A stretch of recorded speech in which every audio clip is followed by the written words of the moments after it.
So welcome back to my channel short trade. और आगे बढ़ने से पहले रिक्वेस्ट करूंगा सब्सक्राइब ज़रूर से कर लीजिएगा, क्योंकि इस तरह की इन्फॉर्मेशन आपको इस चैनल पर डेली बेसिस पर मिलती रहती है। आज जो स्टॉक मैं आपके लिए लेकर आया हूं, देखो कोई भी स्टॉक अगर भागा है तो गिरावट होगी, और अगर उस स्टॉक में गिरावट हुई तो आपको एक अपॉर्चुनिटी उस स्टॉक में मिलेगी। और जिस स्टॉक की आज मैं बात कर रहा हूं, डिफेंस सेक्टर का एक अच्छा स्टॉक है, लेकिन वही है ना, टाइमिंग का मैटर होता है सारा, कि आप किस टाइम पे एग्जिट कर रहे हो, किस टाइम पे एंट्री ले रहे हो, यही सबसे इंपॉर्टेंट होता है किसी भी स्टॉक में। तो इस स्टॉक में भी कुछ ऐसा ही है, कुछ लोगों ने गलत टाइम पे एंट्री ली और अभी लॉस में। देखो लॉन्ग टर्म का अगर आपका व्यू है तो कोई फर्क नहीं पड़ता है, बट शॉर्ट टर्म में मैटर करता है गिरावट, चाहे वो 20% की हो चाहे 50% की गिरावट हो। आपको इस स्टॉक में एंट्री लेनी है, एग्जिट करना है, होल्ड करना है, जो भी करना है ये आपका अपना पर्सनल डिसीजन होगा। आप अपने फाइनेंशियल एडवाइजर से सलाह लीजिएगा या फिर आप खुद से रिसर्च कीजिएगा। अगर आपको फिर भी नहीं कुछ समझ आता है तो आप कमेंट कीजिएगा, आपको कमेंट का रिप्लाई मिलेगा डेफिनेटली। बट अगर आपके पास ये अभी स्टॉक है, आप लॉस में है या प्रॉफिट में है, आप इस लेवल पर एंट्री लेने का प्लान करें तो कमेंट करके जरूर बताना, जिसका नाम है कोचिन शिपयार्ड लिमिटेड। देखो स्टॉक 1300 रुपए का है, लेकिन अगर आप पिछले 6 महीने का यहाँ पर आप चार्ट देखोगे तो 36% स्टॉक टूट चुका है। वहीं पिछले एक साल में स्टॉक ने 57% का पॉजिटिव रिटर्न तो दिया है, बट अगर आप हाई से कंपेयर करेंगे तो भाई लगभग 60% तक स्टॉक टूट चुका है। मतलब आधे से भी, मतलब एक मान के चलो कि किसी ने 1 लाख रुपए लगाया हो तो वो 50% 50,000 का लॉस हो चुका है। ये है सबसे बड़ी प्रॉब्लम। बहुत सारे लोग हाई लेवल पर बाय करते हैं तो ये प्रॉब्लम होती है। देखो याद रखना, जो स्टॉक फास्ट भाग रहा है, जैसे ये स्टॉक फैब 2024 से अगर जुलाई 2024 की बात करोगे तो 250% का रिटर्न दे चुका था। मतलब 3.5 गुना पैसा किया इसने सिर्फ और सिर्फ 4 से 5 महीने में। और ये मैं इस स्टॉक के लिए नहीं कह रहा हूँ, आगे भी अगर कोई स्टॉक आपके पोर्टफोलियो में ऐसा है तो आपको अलर्ट रहना है, क्योंकि मार्केट में एक रीजन चाहिए होता है स्टॉक में गिरावट का। अब ये स्टॉक इतनी तेज भागा, मार्केट में थोड़ा सा प्रेशर बना तो भाई ये स्टॉक गिरा। ऐसे ही अगर आपके पास कोई स्टॉक है जो इतनी कम समय में ज़्यादा रिटर्न दे रहा है, उसमें भी आपको ऐसे चांसेस देखने को मिल सकते हैं। हो सकता है अभी ना मिले, 1 महीने 2 महीने बाद मिले, लेकिन ऐसे चांसेस देखने को मिल सकते हैं। तो इसीलिए इस तरह का कोई भी स्टॉक आपके पास है, मतलब मैं यहाँ पर फंडामेंटल की बात नहीं कर रहा हूँ, फंडामेंटल एक अलग चीज़ हो गई। मैं यहाँ पर शॉर्ट टर्म या मिड टर्म के पर्पज से बात कर रहा हूँ।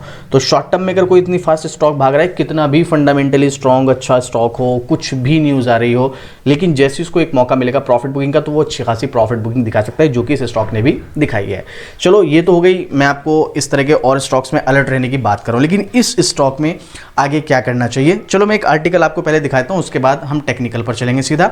तो आप देख सकते हैं यहाँ पर ये नव भारत का एक आर्टिकल है, 1 साल में 10 गुना पैसा, 7 महीने में कर दिया कंगाल, आधे से भी ज्यादा गिर गया सरकारी कंपनी का शेयर। कौन से स्टॉक की बात हो रही है? कोचिन शिपयार्ड लिमिटेड की बात हो रही है यहाँ पर, ठीक है।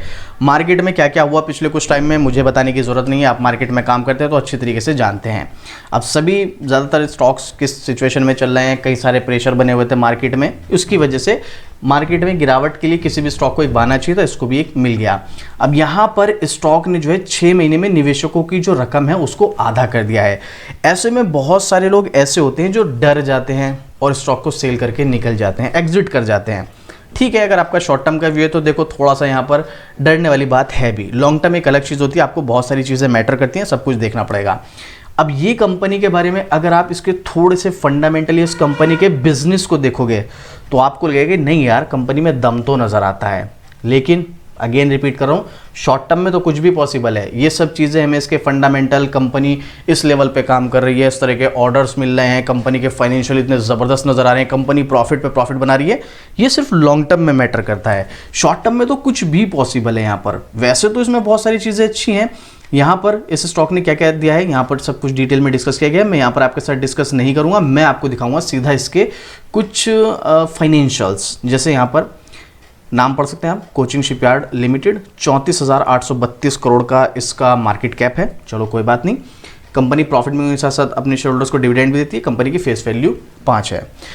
देखो इस तरह की जो कंपनीज होती है, याद रखना इस चीज़ को। मैं आपके साथ क्यों डिस्कस कर रहा हूँ, अभी मैं आपको टेक्निकल पर भी दिखाऊंगा और यहाँ पर एक्सपर्ट्स का क्या ओपिनियन है वो भी आपको दिखाऊंगा। बस पहले आप ये देख लीजिएगा, सबसे पहली चीज़ कंपनी प्रॉफिट मेकिंग है। अगर आप ईयर ऑन ईयर पर भी देखेंगे तो 2013 से मार्च 2013 से हमारे पास डेटा अवेलेबल है, जिसमें से एक भी साल मार्च 2025 तक ऐसा नहीं है जहां पर कंपनी को लॉस हुआ हो। देखो प्रॉफिट घटना बढ़ना एक अलग चीज़ है, कहीं पर प्रॉफिट कम हो गया, कहीं पर बढ़ गया।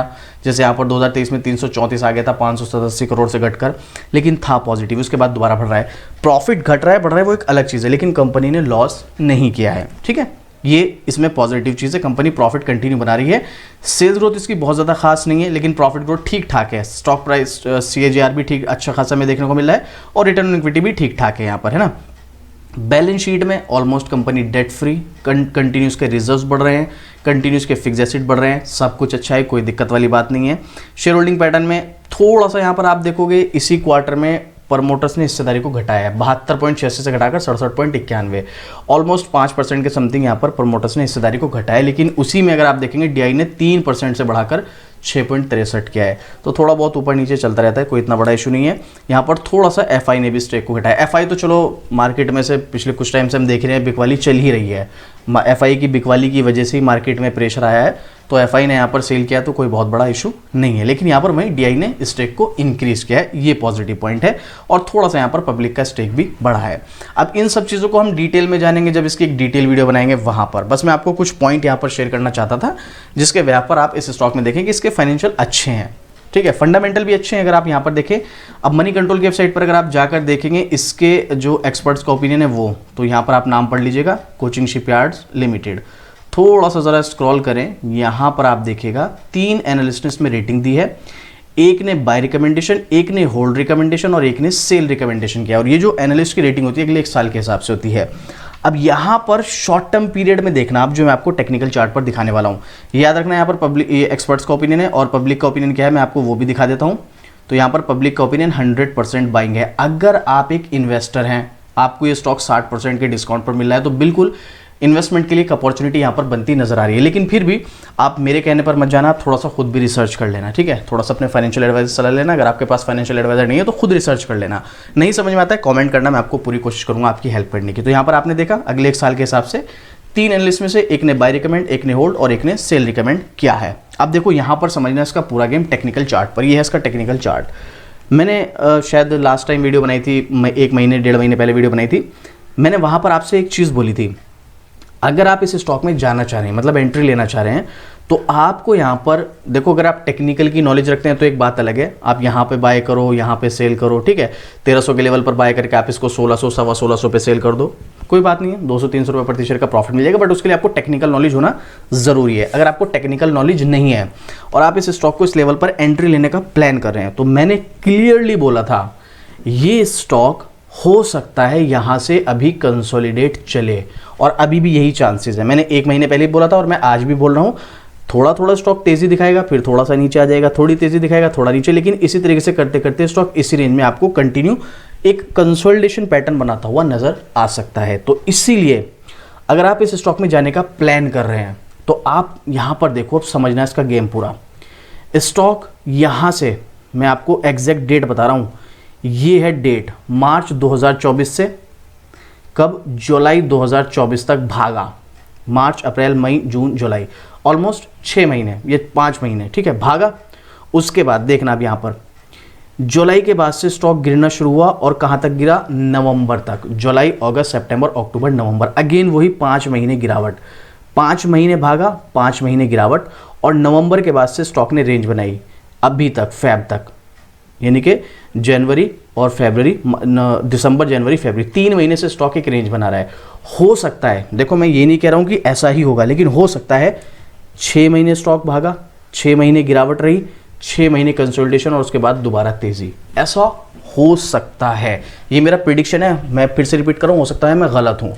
तो यहाँ पर स्टॉक इसीलिए आने वाले कुछ टाइम और कंसोलिडेट चल सकता है, ऐसे चांसेस हैं। उसके बाद स्टॉक में दोबारा तेजी आएगी, वो एक अलग बात है।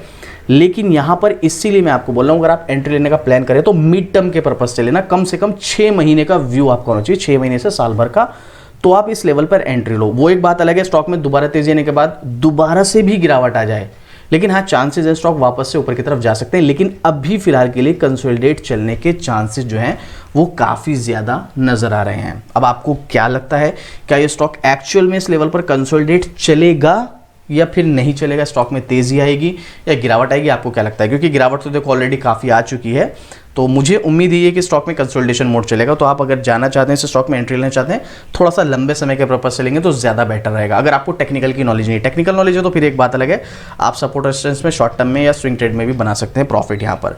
बाकी आपको क्या लगता है इस स्टॉक के बारे में, अपना ओपिनियन शेयर कीजिएगा और किसी भी स्टॉक में जाने से पहले थोड़ी सी खुद की रिसर्च कीजिएगा, उसके बाद जाइएगा, ठीक है। कोई नहीं समझ में आता है कुछ तो आप मुझे कमेंट कर सकते हैं। कमेंट करके बताना है इस स्टॉक के बारे में आपकी क्या राय है, और इस तरह की डेली अपडेट के लिए शॉर्ट ट्रेड को सब्सक्राइब कर देना। मिलते हैं फिर से इसी तरह की एक और जबरदस्त जानकारी के साथ। जय हिंद।